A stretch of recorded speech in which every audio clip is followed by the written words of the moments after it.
मन लगाकर सुनिए दोस्तों, गौतम बुद्ध कहते थे, जो तुम्हें नियंत्रित कर रहा है वही तुम्हें तोड़ रहा है।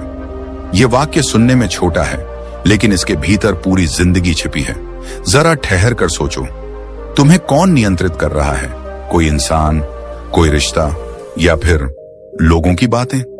आज अधिकतर लोग अपनी मर्जी से नहीं जी रहे, वे दूसरों की जुबान से जी रहे हैं। कोई कुछ कह दे तो मन बेचैन, कोई आलोचना कर दे तो आत्मविश्वास हिल जाता है, कोई ताना मार दे तो भीतर आग लग जाती है, और यही आग धीरे धीरे इंसान को जला देती है। मनोविज्ञान इसे साफ शब्दों में कहता है कि लोग अपनी मर्जी से नहीं जी रहे, वे दूसरों की जुबान से जी रहे हैं। मैं कहता है, जब हम हर बाहरी संकेत पर प्रतिक्रिया देते हैं तो हमारा दिमाग खतरे की स्थिति में चला जाता है। मस्तिष्क का वह हिस्सा जिसे वैज्ञानिक अमिग्डाला कहते हैं, वह तुरंत सक्रिय हो जाता है। यह हिस्सा तर्क नहीं करता, यह केवल बचाव करता है। यही कारण है कि हम सोचने से पहले बोल देते हैं, समझने से पहले लड़ लेते हैं और बाद में पछताते हैं। मनोवैज्ञानिक बताते हैं, जो व्यक्ति हर बात का जवाब देता है वह असल में अपने मन की कमान दूसरों को सौंप देता है। उसकी भावनाएं उसकी नहीं रहती, वे दूसरों के शब्दों से तय होती हैं। अब जरा अपने जीवन पर नजर डालो, कितनी बार ऐसा हुआ है कि किसी ने एक लाइन कही और पूरा दिन खराब हो गया? कितनी बार किसी की बात ने तुम्हारी मेहनत, तुम्हारी उपलब्धि, सब कुछ छोटा कर दिया? बुद्ध इसी बिंदु पर रुकते हैं। वे कहते हैं, दुख बाहर से नहीं आता, दुख हमारी प्रतिक्रिया से पैदा होता है।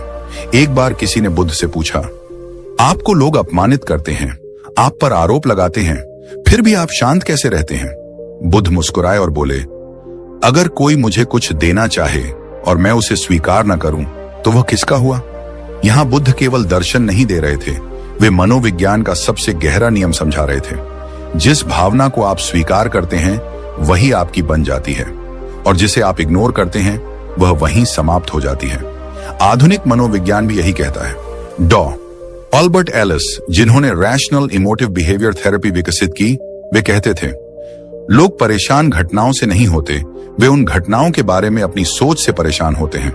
मतलब साफ है, किसी ने कुछ कहा, वह केवल एक आवाज थी, लेकिन हमने उसे अर्थ दिया, हमने उसे महत्व दिया, हमने उसे दिल में बैठा लिया, और वहीं से दुख पैदा हुआ। आज का इंसान इसी गलती में फंसा है। वह हर बात को व्यक्तिगत बना लेता है, हर शब्द को अपनी पहचान से जोड़ लेता है, इसलिए हर आलोचना उसे छोटा कर देती है, हर ताना उसे कमजोर बना देता है। बुद्ध इसे अविद्या कहते थे, यानी स्वयं को न समझ पाना। जो खुद को नहीं जानता वह दूसरों की बातों में खो जाता है। मनोवैज्ञानिक अनुभव बताते हैं, जो लोग इग्नोर करना नहीं सीखते उनमें एंजाइटी ज्यादा होती है। उनका दिमाग हर समय अलर्ट मोड में रहता है, वे भीतर ही भीतर लड़ते रहते हैं, यहां तक कि जब सामने कोई नहीं होता। आज रिश्तों में इतना तनाव क्यों है? क्योंकि हर बात का जवाब चाहिए, हर शब्द की सफाई देनी है, हर आरोप का खंडन करना है, और इस प्रक्रिया में शांति कहीं पीछे छूट जाती है। बुद्ध यहां बहुत शांत स्वर में कहते हैं, शांति कोई बाहर से मिलने वाली चीज नहीं, ये प्रतिक्रिया रोकने से जन्म लेती है। मनोविज्ञान इसे रिस्पॉन्स इनहिबिशन कहता है। मतलब हर इंपल्स पर एक्ट न करना, हर भाव पर बह न जाना, यही मानसिक परिपक्वता की पहचान है। लेकिन आज समाज हमें उल्टा सिखाता है, बर्दाश्त मत करो, चुप मत रहो, तुरंत जवाब दो। और इस दौड़ में इंसान अपनी ऊर्जा, अपना समय और सबसे ज्यादा अपनी मानसिक शांति खो देता है। बुद्ध का रास्ता अलग था। वे कहते थे, तुम्हारी ऊर्जा सीमित है, उसे हर जगह खर्च मत करो। मनोवैज्ञानिक भी मानते हैं, जो व्यक्ति अपनी एनर्जी को चुनकर खर्च करता है वही लंबे समय तक स्थिर और खुश रहता है। अब जरा सोचो, अगर हर बात का जवाब देना ही समाधान होता तो दुनिया में सबसे ज्यादा बोलने वाले सबसे ज्यादा खुश होते।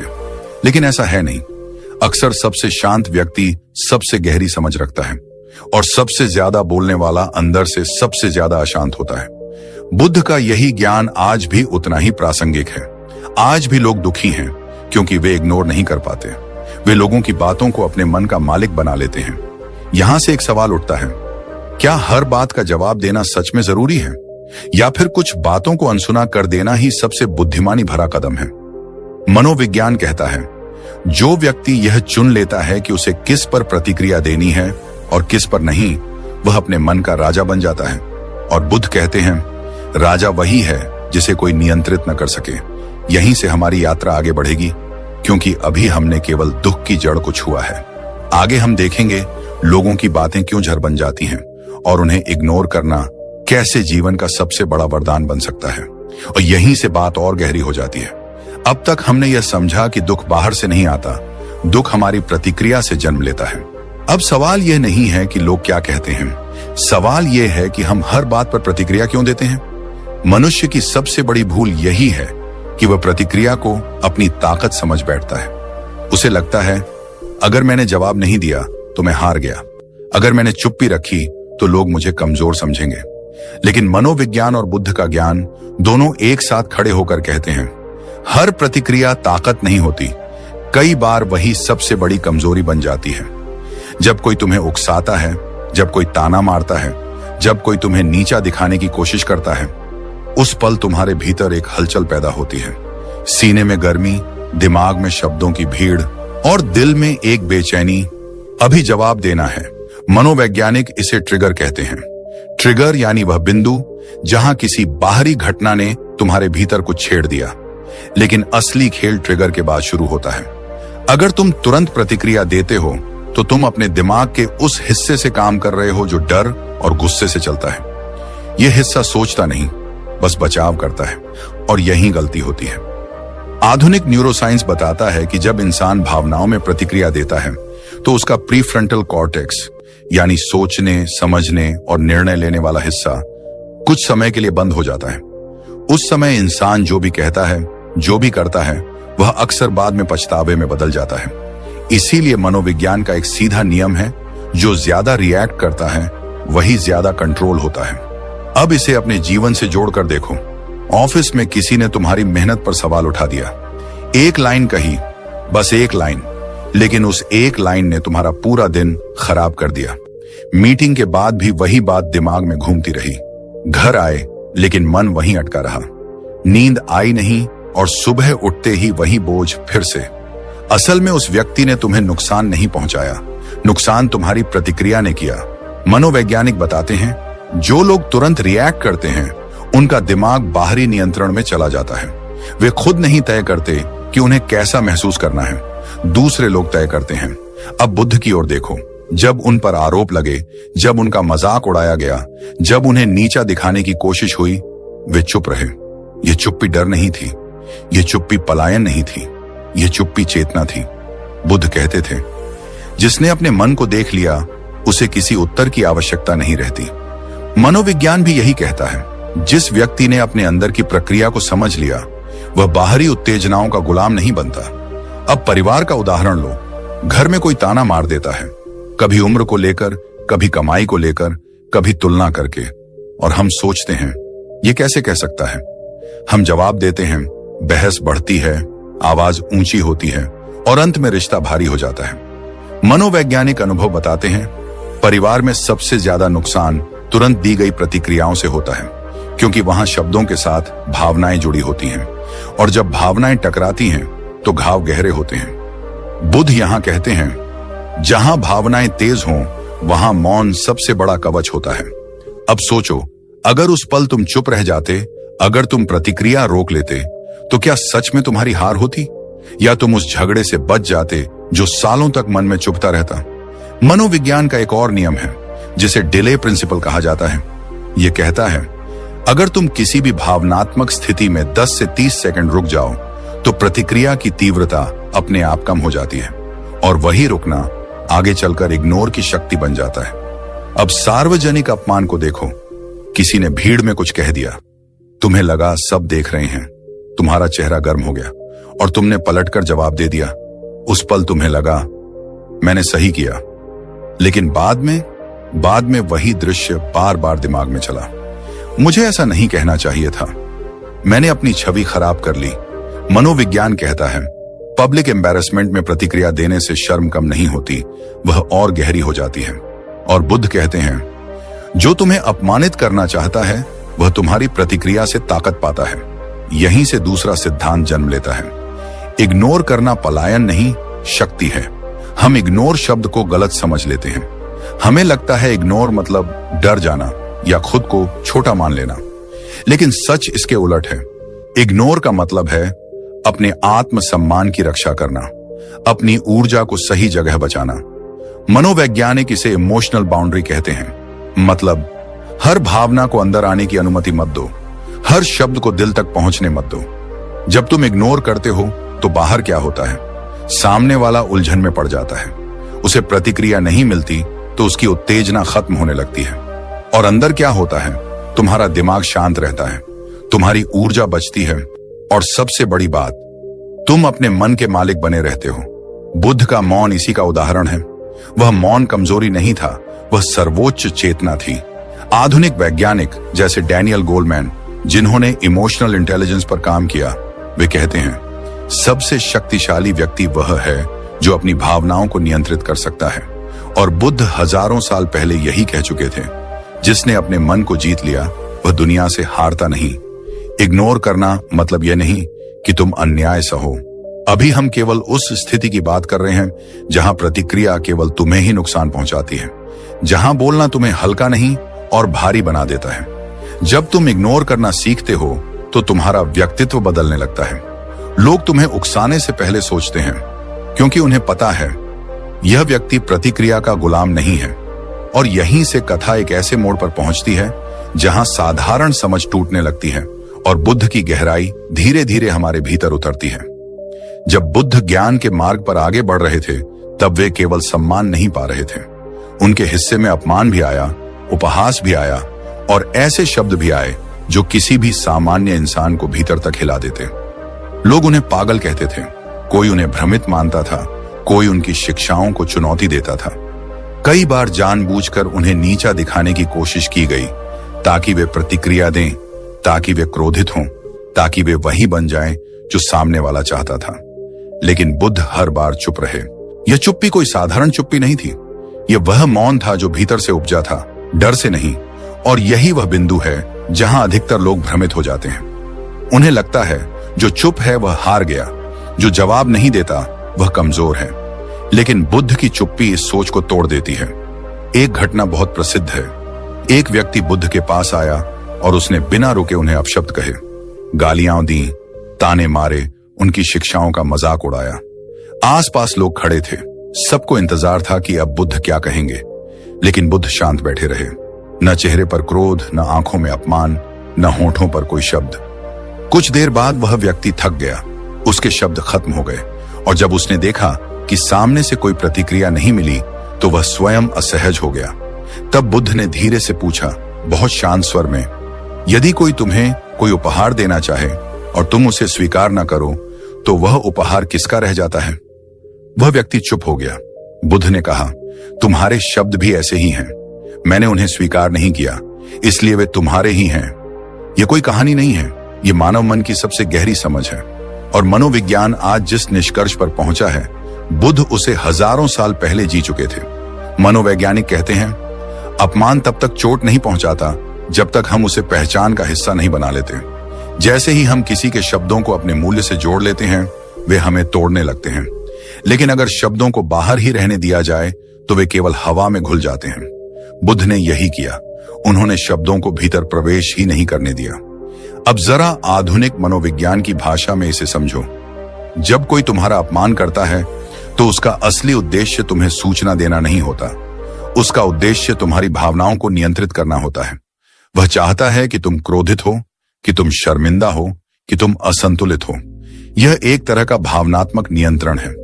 प्रसिद्ध मनोवैज्ञानिक विक्टर फ्रैंकल कहते हैं, उत्तेजना और प्रतिक्रिया के बीच एक स्थान होता है, उसी स्थान में हमारी स्वतंत्रता छिपी होती है। बुद्ध उसी स्थान में ठहरे रहते थे। वे प्रतिक्रिया और उत्तेजना के बीच के उस सूक्ष्म अंतर को पहचानते थे, और वही अंतर उन्हें स्वतंत्र बनाता था। जब तुम तुरंत प्रतिक्रिया देते हो तो तुम उस व्यक्ति को शक्ति सौंप देते हो, लेकिन जब तुम मौन चुनते हो तो तुम शक्ति अपने पास रखते हो। अब मौन की बात आती है। लोग मौन से डरते हैं क्योंकि उन्हें लगता है कि मौन खाली है, लेकिन मौन खाली नहीं होता, मौन भारी होता है। शब्दों की एक सीमा होती है, एक समय के बाद शब्द अपना प्रभाव खो देते हैं, लेकिन मौन सामने वाले को सोचने पर मजबूर कर देता है। मनोविज्ञान इसे कॉग्निटिव डिसोनेंस कहता है।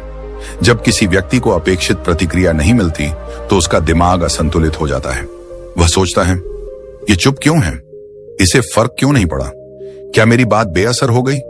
और यही बेचैनी उसे अंदर से तोड़ने लगती है। इसीलिए यह सच है कि जो जवाब नहीं पाता वही सबसे ज्यादा बेचैन होता है। शब्दों की लड़ाई में हार जीत हो सकती है, लेकिन मौन की लड़ाई में सामने वाला खुद ही हार जाता है। प्रसिद्ध न्यूरोसाइंटिस्ट एंटोनियो डामासियो बताते हैं कि मानव मस्तिष्क अनिश्चितता को बहुत मुश्किल से सहन करता है। जब उसे स्पष्ट प्रतिक्रिया नहीं मिलती तो वह स्वयं ही संभावनाएं गढ़ने लगता है, और अधिकतर ये संभावनाएं डर और असुरक्षा से भरी होती हैं। यही कारण है कि मौन सामने वाले के मन में तूफान खड़ा कर देता है। बुद्ध इस मनोविज्ञान को जानते थे, भले ही उन्होंने इसे शब्दों में न बांधा हो। उनका मौन किसी रणनीति का परिणाम नहीं था, वह उनकी चेतना की स्वाभाविक अवस्था थी। वे जानते थे, अगर मैं बोलूंगा तो यह बहस बनेगी, अगर मैं चुप रहूंगा तो यह शिक्षा बनेगी। और यही फर्क है। अब जरा अपने जीवन पर लौटो। जब किसी ने तुम्हें नीचा दिखाया और तुम चुप रहे तो भीतर क्या हुआ? शुरुआत में बेचैनी आई होगी, दिल ने कहा होगा कुछ तो कहो। लेकिन कुछ देर बाद अगर तुम मौन में टिके रहे तो एक अजीब सी शांति आई होगी, एक ऐसा एहसास कि मैंने खुद को बचा लिया। मनोविज्ञान इसे सेल्फ रेगुलेशन कहता है, मतलब अपने भीतर की लहरों को संभाल लेना।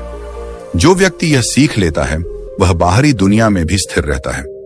बुद्ध की पूरी साधना इसी पर आधारित थी, अपने मन को देखना और बिना प्रतिक्रिया दिए उसे समझना। आज का इंसान इसी कला से दूर हो गया है। वह हर विचार को सच मान लेता है, हर भावना को आदेश समझ लेता है, इसलिए वह थक जाता है, टूट जाता है। मौन हमें यह सिखाता है कि हर विचार पर चलना जरूरी नहीं, हर भावना पर बहना जरूरी नहीं। महान मनोवैज्ञानिक कार्ल जंग कहते थे, जब तक तुम अपने अवचेतन को सचेत नहीं बनाओगे वह तुम्हारे जीवन को चलाता रहेगा और तुम उसे भाग्य कहते रहोगे। बुद्ध ने अवचेतन को सचेत कर लिया था, इसलिए उनका मौन भाग्य नहीं था, वह जागरूकता थी। अब ध्यान दो, बुद्ध कभी यह नहीं कहते थे कि हर जगह चुप रहो। उनका मौन अज्ञान नहीं था, वह उस स्थिति में था जहां शब्द व्यर्थ हो चुके थे। मौन तब भारी बनता है जब शब्द हल्के पड़ जाए, और यही कारण है कि मौन सबसे भारी उत्तर बन जाता है। जब तुम चुप रहते हो तो तुम सामने वाले को आईना दिखाते हो, वह अपने ही शब्दों से टकराता है और यह टकराव उसे अंदर से हिला देता है। मनोविज्ञान कहता है, सबसे प्रभावी संवाद कई बार बिना शब्दों के होता है, और बुद्ध ने इसी संवाद को साध लिया था। यहीं पर यह समझ बनती है कि इग्नोर करना, मौन रखना कोई कमजोरी नहीं है। यह वह अवस्था है जहां इंसान अपनी ऊर्जा को बचाता है और सामने वाले को स्वयं से लड़ने देता है। और अब जब मौन की शक्ति समझ में आने लगती है, तब एक और गहरी सच्चाई धीरे धीरे सामने आती है। यह सच्चाई बहुत साधारण है, लेकिन इसे न समझ पाने की वजह से इंसान जीवन भर थका रहता है। नकारात्मकता अपने आप में कोई ताकत नहीं होती, उसकी ताकत तुम्हारे ध्यान से पैदा होती है। जिस पल तुमने ध्यान दिया उसी पल तुमने उसे जीवन दे दिया। बुद्ध इस बात को बहुत साफ तरीके से समझाते हैं।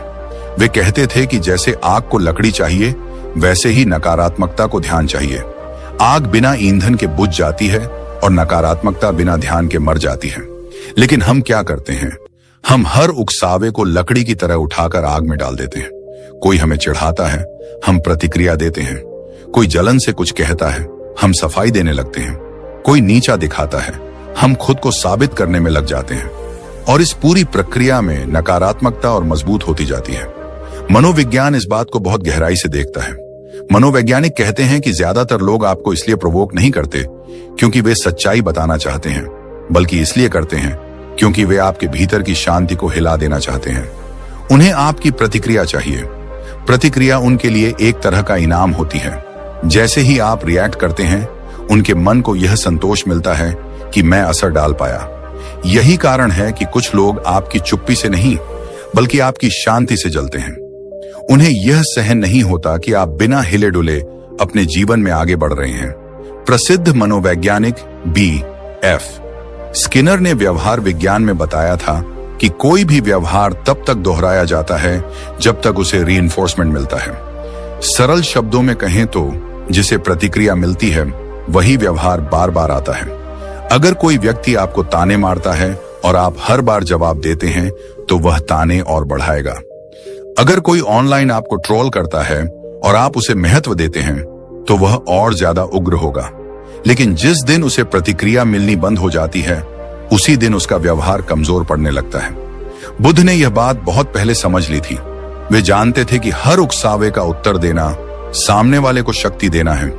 इसीलिए वे कहते थे कि जो तुम्हें क्रोधित करना चाहता है उससे अपनी शांति मत छीनने दो। शांति तुम्हारी पूंजी है, और जो व्यक्ति अपनी पूंजी दूसरों को लुटा देता है वह धीरे धीरे खाली हो जाता है। आज के समय में इसे देखना बहुत आसान है। सोशल मीडिया पर कोई अजनबी कुछ भी लिख देता है। वह आपको जानता नहीं, आपकी जिंदगी से उसका कोई लेना देना नहीं, लेकिन एक लाइन पढ़ते ही आपका मन उबलने लगता है। आप जवाब लिखते हैं, फिर दूसरा जवाब आता है, फिर तीसरा। कुछ ही मिनटों में आपका समय, आपकी ऊर्जा और आपका मूड सब खत्म हो जाता है। और उधर वह व्यक्ति, शायद वह हंस रहा होता है क्योंकि उसे वही मिल गया जो वह चाहता था, आपका ध्यान। मनोविज्ञान इसे अटेंशन इकोनॉमी कहता है। आज की दुनिया में सबसे कीमती चीज पैसा नहीं, ध्यान है, और नकारात्मक लोग यही ध्यान चुराने की कोशिश करते हैं। बुद्ध कहते थे कि जो व्यक्ति अपने ध्यान का स्वामी बन गया उसे कोई लूट नहीं सकता। इग्नोर करना इसी स्वामित्व की शुरुआत है। इग्नोर का मतलब यह नहीं कि आप डर गए। इग्नोर का मतलब यह है कि आपने तय कर लिया कि आपकी ऊर्जा कहां खर्च होगी और कहां नहीं। यही बात रिश्तों में और भी ज्यादा गहरी हो जाती है। हर रिश्ता शब्दों से नहीं चलता। कुछ रिश्ते मौन से बचते हैं, लेकिन हम एक बड़ी गलती करते हैं। हम हर रिश्ते में हर बात समझाने की कोशिश करते हैं। हमें लगता है कि अगर हम अपनी बात साफ कर देंगे तो सामने वाला समझ जाएगा, लेकिन मनोविज्ञान कहता है कि हर इंसान समझने की स्थिति में नहीं होता। कुछ लोग सुनते हैं लेकिन स्वीकार नहीं करते।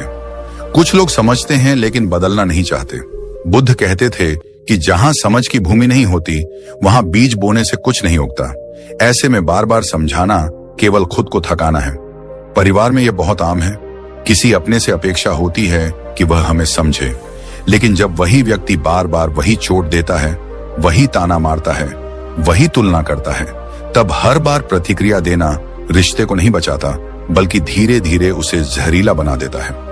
मनोवैज्ञानिक बताते हैं कि रिश्तों में सबसे ज्यादा नुकसान ओवर एक्सप्लेनिंग से होता है। जब आप बार बार खुद को जस्टिफाई करते हैं तो आप अनजाने में सामने वाले को यह संदेश देते हैं कि आपकी भावनाएं उसके मूल्यांकन पर निर्भर हैं। यह असंतुलन रिश्ते को कमजोर करता है। बुद्ध का रास्ता यहाँ अलग है। वे कहते हैं कि आत्मसम्मान वही है जो बिना शब्दों के भी खड़ा रह सके। दोस्ती में भी यही नियम लागू होता है। कुछ दोस्त आपकी तरक्की देखकर खुश नहीं होते। वे मजाक के नाम पर चोट करते हैं, सलाह के नाम पर निराशा फैलाते हैं। अगर हर बार आप प्रतिक्रिया देते हैं तो वे और आगे बढ़ते हैं, लेकिन जिस दिन आप शांत होकर दूरी बना लेते हैं उसी दिन उन्हें समझ में आता है कि उनकी नकारात्मकता को अब जगह नहीं मिल रही।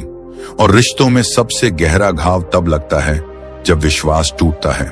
किसी ने पीठ पीछे कुछ कह दिया, किसी ने धोखा दे दिया, किसी ने भावनात्मक रूप से आपको नीचा दिखा दिया। उस समय मन चीखता है, पूछो, लड़ो, जवाब मांगो। लेकिन मनोविज्ञान कहता है कि बिट्रेयल के बाद बार बार बातचीत अक्सर क्लोजर नहीं देती, बल्कि घाव को और कुरेदती है। कुछ जवाब शब्दों में नहीं मिलते, कुछ सच्चाइयां मौन में ही साफ होती हैं। बुद्ध ने ऐसे मौकों पर मौन और दूरी को उपचार माना। वे कहते थे कि हर रिश्ता बचाने योग्य नहीं होता और हर दूरी तोड़ने योग्य नहीं होती। कुछ दूरी आत्मरक्षा होती है। इग्नोर करना यहाँ क्रूरता नहीं है, यह करुणा है, खुद के लिए भी और सामने वाले के लिए भी। क्योंकि जब आप प्रतिक्रिया नहीं देते तो आप संघर्ष को आगे नहीं बढ़ाते। महान मनोवैज्ञानिक कार्ल रॉजर्स ने कहा था कि स्वस्थ रिश्तों की नींव बाउंड्रीज पर टिकी होती है। सीमा वही तय कर सकता है जो अपने मन को समझता हो। बुद्ध की शिक्षाएं इसी समझ पर आधारित हैं। वे सिखाते हैं कि हर जगह अपना मन मत खोलो, हर व्यक्ति को भीतर मत आने दो। कुछ दरवाजे बंद रहना ही शांति का कारण बनते हैं। यह समझ धीरे धीरे जीवन का नजरिया बदल देती है। आप देख पाते हैं कि नकारात्मकता हर जगह है, लेकिन हर जगह टिकती नहीं। वह वहीं टिकती है जहां उसे जगह मिलती है। और जैसे ही आप इग्नोर करना सीखते हैं, नकारात्मकता दम तोड़ने लगती है। ट्रोल थक जाते हैं, जलने वाले खुद जलते रहते हैं, टॉक्सिक लोग नए शिकार ढूंढने निकल जाते हैं और आप हल्के हो जाते हैं। बुद्ध कहते थे कि जीवन का उद्देश्य हर किसी को सही साबित करना नहीं, बल्कि खुद को शांत रखना है। और मनोविज्ञान भी आज यही कहता है कि मानसिक स्वास्थ्य की सबसे बड़ी कुंजी है चुनिंदा प्रतिक्रिया। हर शब्द का जवाब न देना, हर भावना को एक्शन में न बदलना, हर रिश्ते को खींच कर न निभाना। यहीं से यह स्पष्ट होने लगता है कि इग्नोर करना केवल एक तकनीक नहीं, एक जीवन दृष्टि है। यह दृष्टि सिखाती है कि कहां रुकना है, कहां आगे बढ़ना है और कहां चुप रहकर खुद को बचाना है। और अब जब यह बात समझ में आने लगी है तो अगला सवाल अपने आप सामने खड़ा होता है, आखिर कब इग्नोर करना जरूरी हो जाता है और कब मौन तोड़ना ही आत्मसम्मान बन जाता है। और फिर एक समय ऐसा आता है जब इंसान के भीतर कुछ टूटने लगता है। शब्द बोलने के लिए मुंह खुलता है, लेकिन आत्मा कहती है अब नहीं। यही वो क्षण है जहां 7वां सिद्धांत जन्म लेता है। बुद्ध कहते थे, हर युद्ध लड़ने के लिए नहीं होता और हर बात समझाने के लिए नहीं होती। जब शब्द अपनी कीमत खो देते हैं तब मौन ही अंतिम समझदारी बन जाता है। सोचो, तुम बार बार समझा रहे हो, बार बार खुद को सही साबित करने की कोशिश कर रहे हो, लेकिन सामने वाला सुनने की स्थिति में ही नहीं है। मनोविज्ञान कहता है कि ऐसे समय में दिमाग इमोशनल ओवरड्राइव में चला जाता है। न्यूरोसाइंटिस्ट्स बताते हैं कि जब सामने वाला डिफेंसिव मोड में होता है तब उसके मस्तिष्क का रीजनिंग हिस्सा लगभग बंद हो जाता है। उस समय तुम चाहे कितना भी सच बोलो, वह हमला ही समझा जाएगा। बुद्ध इसीलिए कहते थे, समय देखो, पात्र देखो और अपनी ऊर्जा देखो। अगर तुम्हारी ऊर्जा गिर रही है, अगर तुम भीतर से थक रहे हो, तो समझ लो कि अब इग्नोर करना पलायन नहीं, आत्मसंरक्षण है। बुद्ध की दृष्टि में सही समय का चुनाव सबसे बड़ा ज्ञान था। एक बार उनसे पूछा गया, हर बात का उत्तर क्यों नहीं देते? बुद्ध ने शांत स्वर में कहा, अगर कोई व्यक्ति तुम्हें जहर देना चाहता है और तुम उसे पीने से मना कर दो, तो जहर किसके पास रह जाता है? यही सिद्धांत यहां लागू होता है। जब शब्द बेकार हो जाए, जब सामने वाला सुनना ही ना चाहे और जब तुम्हारी शांति दांव पर लगने लगे, तब इग्नोर करना कोई कमजोरी नहीं, बल्कि बुद्धिमानी का सर्वोच्च रूप है। आधुनिक मनोविज्ञान इसे सेलेक्टिव डिसएंगेजमेंट कहता है, जहां इंसान जानबूझकर उन स्टिम्युलाई से दूरी बनाता है जो मानसिक क्षति पहुंचा रहे हों। महान मनोवैज्ञानिक कार्ल जंग ने कहा था कि हर टकराव योग्य नहीं होता, क्योंकि कुछ टकराव तुम्हें मजबूत नहीं, खोखला बना देते हैं। और यहीं से 8वां सिद्धांत सामने आता है, जो सबसे ज्यादा गलत समझा जाता है, इग्नोर बनाम सहन करना। बहुत से लोग सोचते हैं कि सब सह लेना ही इग्नोर करना है, लेकिन यह सबसे खतरनाक भ्रम है। सहन करना तब होता है जब तुम भीतर ही भीतर टूट रहे हो, जब तुम्हारी आवाज दब रही है और तुम खुद को छोटा महसूस कर रहे हो। इग्नोर करना तब होता है जब तुम स्पष्ट हो, शांत हो और अपने आत्मसम्मान की सीमा जानते हो।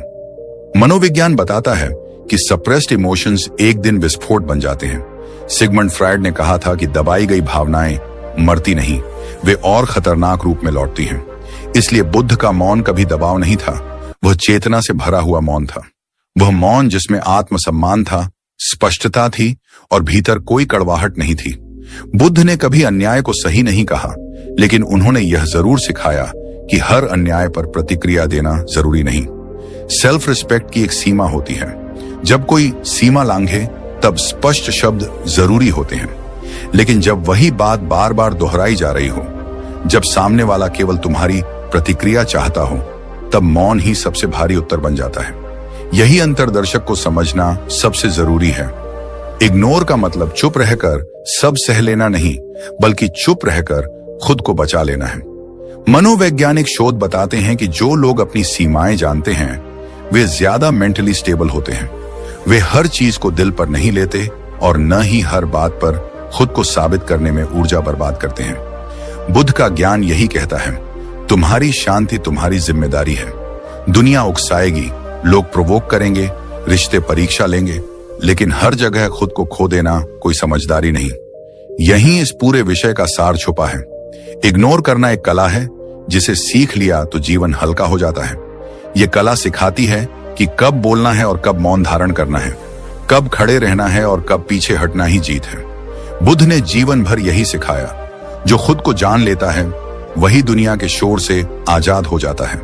और अंत में एक सवाल छोड़कर, क्या तुम हर आवाज का जवाब देकर खुद को थका रहे हो, या अब उस मौन की ताकत समझने के लिए तैयार हो जो तुम्हें भीतर से अडिग बना दे? यही इग्नोर करना है, डर से नहीं, कमजोरी से नहीं, बल्कि पूर्ण जागरूकता से। और अब कहानी उस दुनिया में प्रवेश करती है जहां इंसान सबसे ज्यादा उलझा हुआ है, सबसे ज्यादा थका हुआ है और सबसे ज्यादा भ्रमित है। यह है डिजिटल दुनिया। नौवां सिद्धांत यहीं से जन्म लेता है, क्योंकि आज का इंसान जितना वास्तविक जीवन में नहीं बोलता, उससे कहीं ज्यादा सोशल मीडिया पर प्रतिक्रिया देता है। हर कमेंट, हर मैसेज, हर इमोजी मानो आत्मसम्मान का फैसला बन गया है। कोई अनजान व्यक्ति कुछ लिख दे और दिल में आग लग जाती है। मनोविज्ञान कहता है कि यह एक खतरनाक जाल है जिसे वैलिडेटेशन लूप कहा जाता है। वैज्ञानिक बताते हैं कि जब कोई तुम्हारी पोस्ट पर कमेंट करता है तो दिमाग में डोपामाइन रिलीज होता है, वही डोपामीन जो नशे में होता है। और जब कमेंट नकारात्मक हो तो वही दिमाग उसे खतरे की तरह लेता है। इसीलिए हर कमेंट का जवाब देना खतरनाक है, क्योंकि तुम अनजाने में अपनी मानसिक चाबी दूसरों के हाथ में दे देते हो। आज का इंसान यह नहीं समझ पा रहा कि ऑनलाइन वैलिडेशन धीरे धीरे आत्मा को खोखला कर देता है। तुम अपनी खुशी, अपना मूल्य, अपनी पहचान लाइक्स और कमेंट्स से तौलने लगते हो।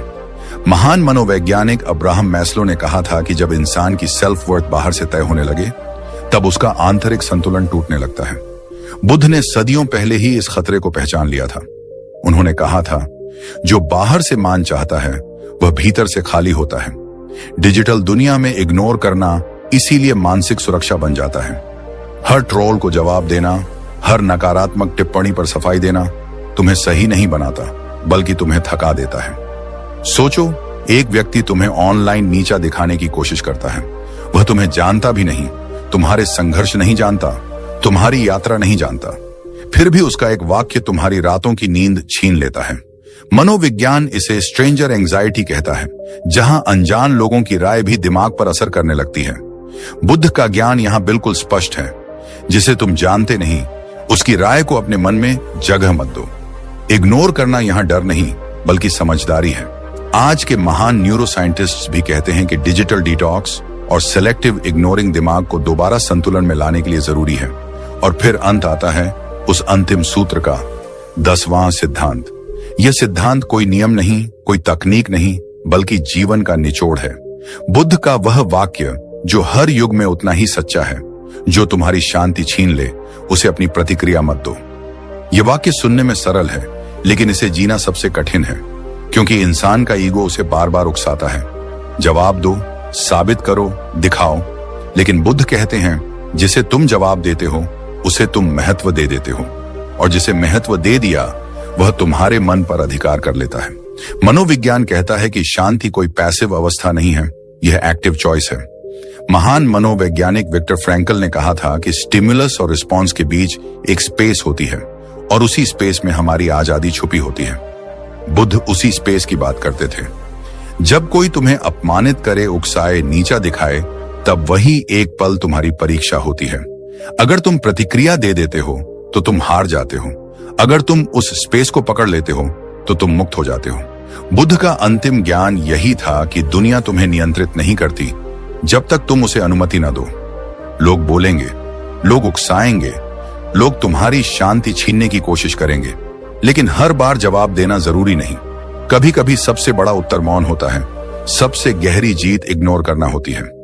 यह मौन डर से नहीं आता, यह मौन आत्मज्ञान से आता है। यह वह मौन है जिसमें भीतर कोई तूफान नहीं होता, कोई कड़वाहट नहीं होती, सिर्फ स्पष्टता होती है। और अब यह यात्रा अपने उस मोड़ पर पहुंचती है जहां सिर्फ सुनना काफी नहीं रहता, जहां हर शब्द आईने की तरह सामने खड़ा हो जाता है।